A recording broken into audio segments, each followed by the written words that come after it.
Time Hunters Greek Warriors by Chris Blake. Read by Oliver Hembrough. Prologue. 5,000 years ago. Princess Isis and her pet cat Cleo stood outside the towering carved gates to the afterlife. It had been rotten luck to fall off a pyramid and die at only 10 years of age. But Isis wasn't worried. The afterlife was meant to be great. People were dying to go there after all. Her mummy's wrappings were so uncomfortable, she couldn't wait a second longer to get in, get her body back, and wear normal clothes again. Oi! Anubis! Anubi-dooby! Isis shouted impatiently.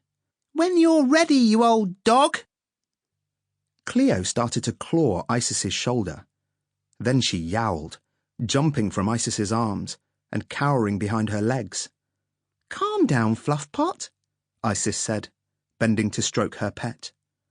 He can't exactly woof me to death.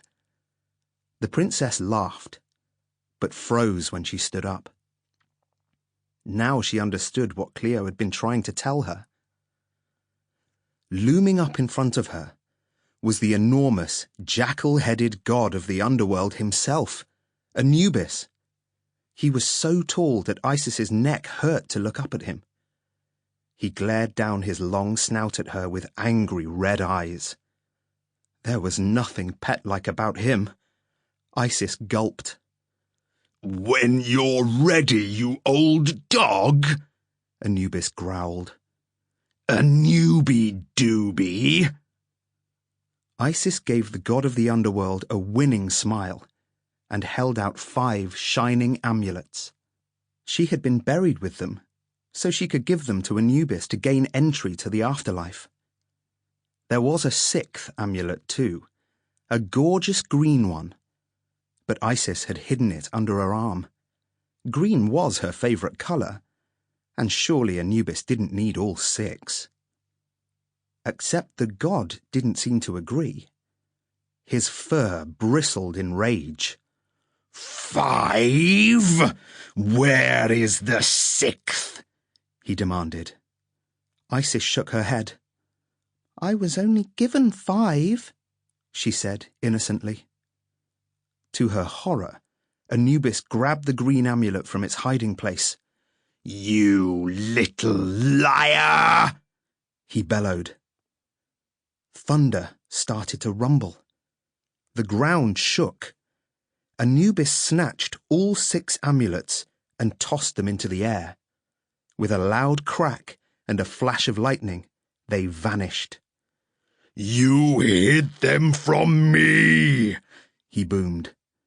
Now I have hidden them from you, in the most dangerous places throughout time. Isis's bandaged shoulders drooped in despair. So I can't come into the afterlife then? Not until you've found each and every one. But first, you will have to get out of this. Anubis clicked his fingers. A life-sized pottery statue of the goddess Isis, whom Isis was named after, appeared before him. Isis felt herself being sucked into the statue along with Cleo. What are you doing to me? She yelled. You can only escape if somebody breaks the statue, Anubis said. So you'll have plenty of time to think about whether trying to trick the trickster god himself was a good idea. The walls of the statue closed around Isis, trapping her and Cleo inside. The sound of Anubis's evil laughter would be the last sound they would hear for a long, long time. Chapter 1. Supermarket Sweep. The old lady's shopping trolley was closing in on Isis Amun-Ra and her cat, Cleopatra. Tom watched in horror. Get out of the way! He shouted to Isis, waving his arms. But the mummified ancient Egyptian princess... Sample complete. Ready to continue?